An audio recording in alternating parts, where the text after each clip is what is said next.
Let's talk about the number one fear for pretty much every new Etsy seller, right? Hitting launch on your shop, feeling all that excitement, only to get that dreaded suspension email just moments later. It's a huge, huge roadblock. But listen, there's a systematic way to avoid it completely. So today, we're going to walk through how Etsy's system actually works so you can get this right from the very beginning. I mean, it is just so frustrating. You pour all this effort into your products, your photos, you're so excited to finally go live, and then, poof, it's gone before it even had a chance. So what's really happening behind the scenes? Well, it's probably not what you think. The key to understanding this whole thing is realizing that a person isn't sitting there judging your new shop. It's an algorithm, an automated system that's just programmed to flag patterns that look risky or, spammy. And that's exactly why we need a specific strategy that's designed to just fly right under its radar. So our game plan, it starts before you even think of a shop name. We have to start with the very first thing Etsy's algorithm looks at, the thing that kind of defines you online, your digital identity. Every single time you're online, you're leaving behind this little data trail. We're talking your IP address, the device you're using, browser info. That's your digital footprint. And Etsy's system uses this to connect the dots and see if you're linked to any other accounts, especially any that have gotten suspended in the past. And just look at the difference this makes. If you've been suspended before and you try opening a new shop on the same home internet, well, the system sees that shared IP address and flags you immediately. Game over. The takeaway here is absolutely crucial. If you have a suspension in your history, you must start with a completely fresh internet connection. No exceptions. Okay, the next piece of your digital identity, it's all about consistency. It's so important. Your shop's country setting has to match where you physically are and where you're shipping from. So if you say your shop is in the US to get that market, but you're actually shipping everything from, say, Egypt, that mismatch is a massive, blinking red flag for the system. Authenticity here is totally non-negotiable. Okay, so your digital identity is clean. Great. Now we're at the next step. And honestly, this is where so many new sellers get tripped up and they don't even know they're doing anything wrong. We're talking about setting up your very first listing and your banking details. Here it is, the single most important rule for this entire step. When Etsy prompts you to create your first listing, you are only going to list one. That's it, just one, a single product.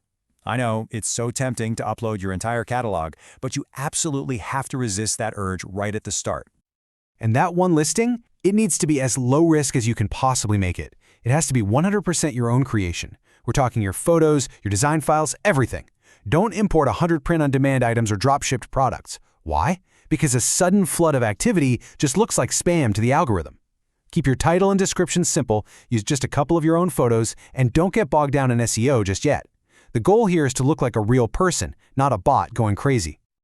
All right, we're at a really, really critical point now. I need you to lean in for this one. According to the source material, this is the single most common reason new shops get suspended, and it all comes down to your financial details. You can see right here just how precise you need to be. The name and details you give Etsy for payments have to be an exact match to your bank's official records. I mean, down to every last character, every middle initial, every dash. Even a tiny little mismatch can trigger an automatic suspension. So the key takeaway is to double-check, triple-check everything and get a perfect the first time. Phew! With all those technical details out of the way, it's time to work on how your shop actually looks to the world.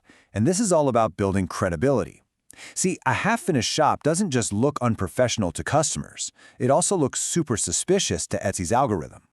So here's a quick checklist to make your shop look trustworthy right from day one.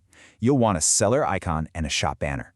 Write a genuine shop announcement that tells your story, not just some sales pitch. For policies, look, just start with Etsy's defaults to keep it simple. And this is a big one. Fill out every single part of the About page.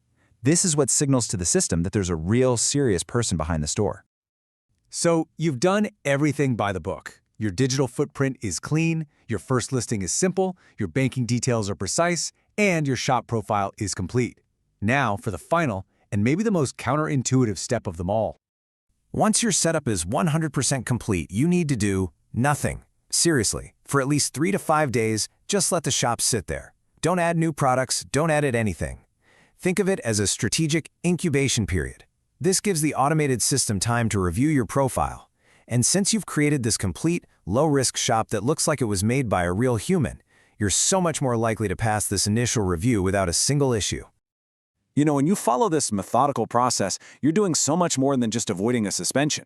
You're actually building a solid, trustworthy foundation for your business. You're signaling to Etsy from day one that you're a legitimate seller, which is the absolute key to setting yourself up for long-term success. And that's it. You've made it through the highest risk phase, and now you have a shop that's built for stability.